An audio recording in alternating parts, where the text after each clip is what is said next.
Hello everybody, my name is Thida and I'm one of the speech pathologists that work at Kiwi Speech Pathology, and I wanted to jump on to go through the difference between structured and unstructured styles of practice that you might see in therapy sessions and that you might be recommended to follow up with at home, because I get a lot of parents asking about the different types of activities I do, why I'm doing it that certain way and what the benefits are. So to start you off, there's two types of practice, structured and unstructured. Structured styles of practice will look like having a really set activity or task that's focusing on a skill, and that activity has certain rules or steps and it's being done in a certain way. So what that might look like is you might have a child with a lisp and you're practicing your S sound, and the structured activity is sitting at the table. We've got our speech cards and we are going to go through 20 different S words, and the little one has to copy 20 sentences from myself.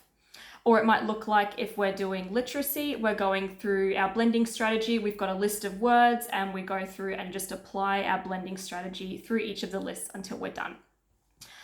There are lots of benefits to unstructured practice, and the big one is that it's a really nice concrete way to work on a target skill. So the child knows exactly what they're working on and how they need to do it. So it's really good for them learning or acquiring a new skill or strategy.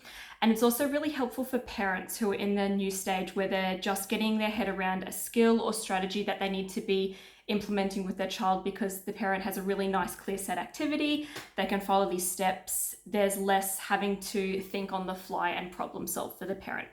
So lots of benefits for this. The other style is unstructured practice. And what this looks like is you've got the skill or strategy that you want to work on in mind, but you're practicing this in more a play-based or conversational style of activity. So usually games or a sort of play that the child likes, and you're following their lead, but you're embedding the use of that skill or strategy within. So in the example of our list, what this might look like is you've got your little one and we're practicing doing lots of Lego and trains, but I've got a S card that's down on the floor while we play, and I'm praising every time little one uses their S sound, and I'm making sure I model my S sound really clearly while we are playing so they can see. And in the instance of literacy, it might be that blending strategy, but instead of going through a list, what we're doing is we've got the child's favorite novel or a reader that they're wanting to do, and I'm reading the words, and any tricky word I need my blending strategy with, I am modeling the use of that.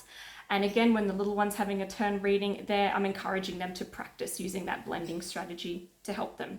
And lots of benefits for unstructured styles of practice, and the main one is that it helps children to generalize a skill that they've learnt and be able to start practicing it and using it more fluently and without less thought and reminders when they're completing some functional reading, speaking, or social engagement styles of activities. And this one's a really lovely one for parents once they do have a good understanding and confidence in the skill that they're targeting in their therapy, because then they can practice bringing it to all the different tasks and environments that the little one may need to use their skill in. I hope that was helpful. If you have any more questions, pop them below on the video, or feel free to send them through to our therapist via the website or social media. Thank you.